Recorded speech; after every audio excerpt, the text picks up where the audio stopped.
kalodi, kakaiba talaga tong mga niluluto nito mga kalodi, maloloka ka talaga. Oh, at inahon na niya sa mga butas-butas na sandok mga kalodi at yan naggisa siya ng paborito niyang chili oil at nilagyan niya ng konting salt at konting tubig mga kalodi. Oh.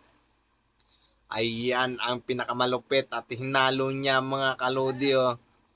Ayan, hinalo-halo niya hanggang sa mag-mix sila mga kalodi. Yan, napakayamyam naman neto.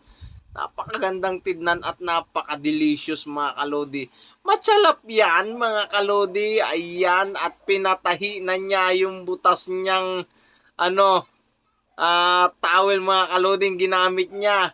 Bakit kaya nabutas yun mga kalodi? Oh, natahina mga kalodi oh.